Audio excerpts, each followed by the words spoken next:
Live and local on 1FM 98.5 Shepparton. This is River All Sorts with Michael Costello. Our guest on River All Sorts is a national journalist with Australian Independent Radio News. In New South Wales, he is the drive announcer on radio station Newey 87.8 in Newcastle, and he is also a full-time primary teacher. He is also the producer of the Healthy and Fresh segment and the voice behind our program IDs, and Darren McErlain joins us from Penrith, New South Wales. Good afternoon, Darren. Good afternoon, Michael. It's nice to join you. Nice to see you again. Now, it has been 12 years since Darren has released a book of poetry for children which was called Totally Random Poems for Kids, and here he is today to talk about his brand new book, Uncertainty. So what's the book about? Sure, this is a book called Uncertainty. It's a book of 9 short stories. And to make things interesting, the word uncertainty is mentioned in each story. So I guess it makes it interesting for kids to go through and find that word. But it's a book with lots of twists and turns. And even when I was writing the book, I didn't know where the stories were going to end up. So it certainly made things interesting for me as well. But I guess it's got some really interesting stories, like it's got different settings. So there's one called Trolley Lolly. It's set in the shopping centre. There's one called Barking Mad. It's set at the beach. And it's also got a really interesting one called Crunch and Sip Cottage, where it's set in between the coffee shop and the river. So it's very similar to the Nepean River here at Penrith, which I know you visited, and also the Murray River in Echuca. So I try and create settings that people are very, very familiar with. So can you introduce us to the main characters and stories in your book? Sure, there are lots of different stories and lots of different characters. So it's based on people that I know, and it's based on attitudes that we all come across. And the beauty of making stories work happens when we have characters in conflict. While conflict is not good, it does make an entertaining read. So these characters, sadly, they're built on stereotypes. Sometimes that's the best way we can understand our stories. So you've got senior people with tempers, smart kids destined to be doctors, and also busy parents trying to do things, and sometimes too many things that they can cope with. So all of these things, these attributes make the characters really interesting in each of the stories. So what was your main reason behind creating a book of short stories? Yeah, that's a really good question. My main idea was to encourage kids to read, and I wanted them to read things that had lots of words on the page. So they've moved away across Australia. The trend is that kids have moved away from reading novels. They've moved away from reading short stories, and quite often if they are going to read anything, they're looking at these short, sharp texts. So I really wanted to produce something that they could engage with, where they could learn the structure of the story. There was the complication and the resolution, and they could work out along the way how that could be solved. So unfortunately, a lot of kids across Australia are at the moment reading books with comic strips in them. So while they might be great for visual literacy, unfortunately, it doesn't do much for their imagination down the track. So these stories have been written to help them with their imagination and to maybe encourage them to write stories very similar to this. So where did you get the ideas to write the stories? Yeah, ideas for the short stories always come from real life, and I don't want to just repeat what every other author has said, and I certainly didn't want to just reinvent stories that had been done before. So these are stories that have been designed to keep kids in suspense and try and get them to try and predict along the way what will happen next. And sometimes when I was writing a plan for the story, I would move away from the plan and just write what I thought would flow best. And if I thought I couldn't plan properly and I was getting that thing called writer's block, what I would do is I would just start writing the story. So in schools around Australia, they encourage kids to start off with plans. But sometimes if it's going to get in the way of a good story or that motivation or that inspiration, just let them write away, let them type away, and then see what happens, see what unfolds. So how do you think the stories will be received by kids around Australia? Do you think they'll enjoy them? Yeah, I'm pretty sure they'll enjoy them. I know that they'll find them useful in the classroom, but I think when it comes to people who produce books, they've always got that idea that they want to produce something popular. They want to do the Harry Potter and sell 7 million copies. And they always say, if you want to become an author, don't write poetry books and don't write short stories because they don't sell well. And as a result of that lack of demand and lack of supply, kids don't get to see a lot of these stories. So I'm hoping that I've produced something that is a little bit different and that the kids can enjoy those stories as well. Yeah. So what's the main age group that your book's aimed at? Yeah, that's a really interesting one. I guess I was aiming for something like 8 to 9 year olds, and when I had the book edited by some experts, they said, "Oh, it's probably set at maybe 10 to 12, so maybe year 5 to year 7."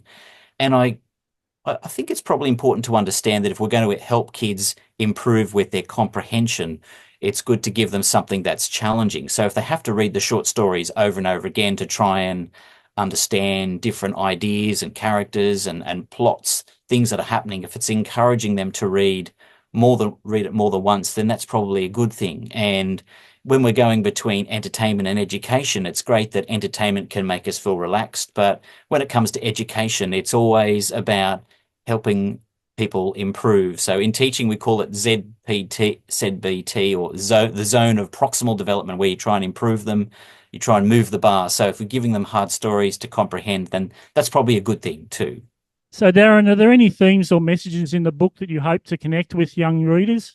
Yeah, we've got lots of themes to do with resilience, and there's courage and issues with peer pressure. And sometimes when issues come up in families and good manners, there are all these things that come together. And when I was trying to work out themes that I could put in some of the short stories, sometimes I would start with a theme or I would start with some sort of message. And sometimes I would just write the story and then realize, wow, that's got these messages in it. So it was nice to reflect on that.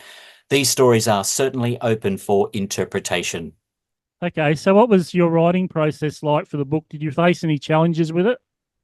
One of the biggest challenges that I had was trying to make sure that it was entertaining from the start. So I decided to make it as jumpy as possible just to make Hmm. sure that kids were interested. Kids at the moment are very much part of the YouTube, TikTok generation. So their attention span is not always the best, but at the same time, they like to be in control of what they're being entertained by. So quick swiping to the left or the right is their solution to moving texts forward, these visual texts. So even just in television at the moment, you've got lots of 5 minute shows. You very rarely find 30-minute shows on ABC for kids anymore. So the trend is there. So I've tried to keep kids as interested as possible, trying to keep them in suspense and keep them guessing with what is going to happen next. So, how involved were you in the illustration process, and how important do you think the illustrations are in the children's books? Sure. So the cover has an animated lawnmower and a bag with a face and inside a trolley. So I guess I went with a bit of a personification theme, and I was very lucky to work with the illustrator Kate Lozovkaya, and she basically illustrated the cover and also the back of the cover as well. I worked very closely with her. So she visualized what I described and she drew what I wrote. So I thoroughly recommend some of the things that she does. And if you are in the market for an illustrator, she's done lots of great things on Amazon as well. So many other authors. So yeah, I guess I contributed in that way, just briefing an illustrator and getting an actual person to design the front cover. There was an option to do AI and things like that, but I really wanted to make sure that I was supporting the arts and I went with an illustrator. It was great.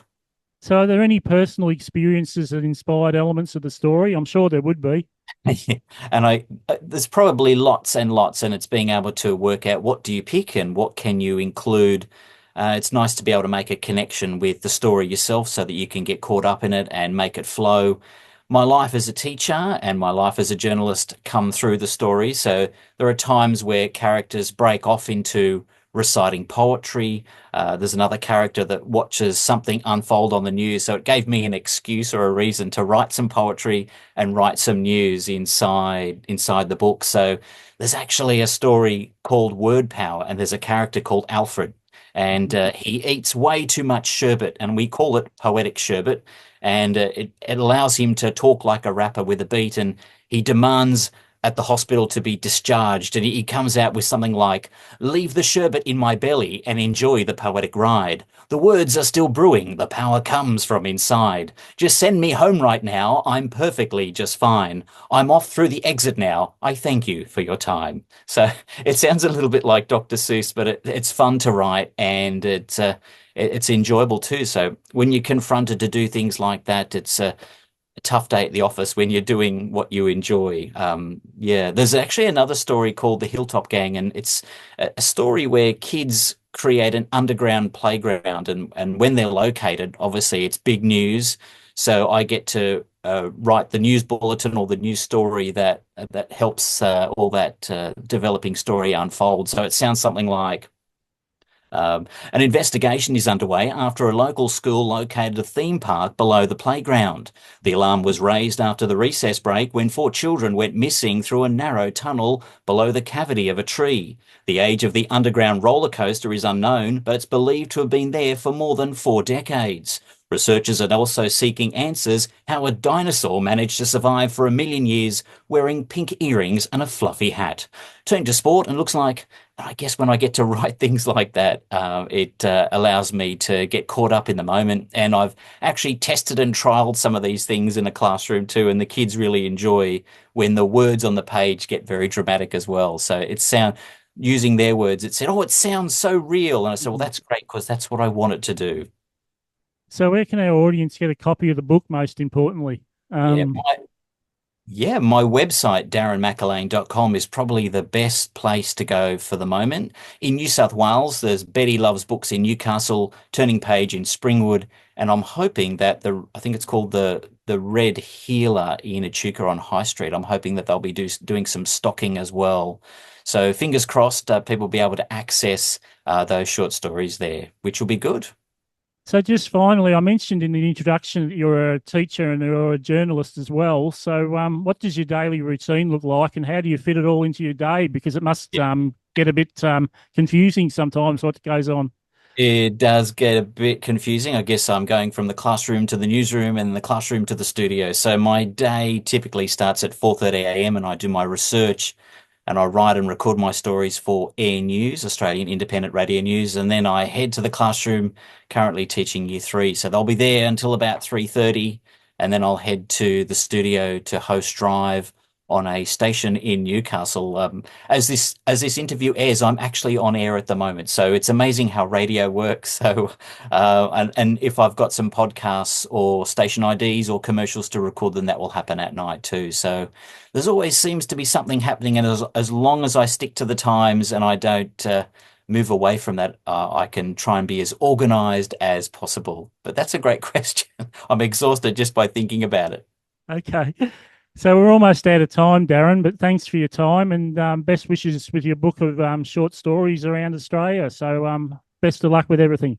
Wonderful. Thank you so much, Michael. Thanks for having me on the show. I really do appreciate it. That was our guest, Darren McErlain, journalist, teacher, producer, voice actor, and now the author of a brand new book, Uncertainty.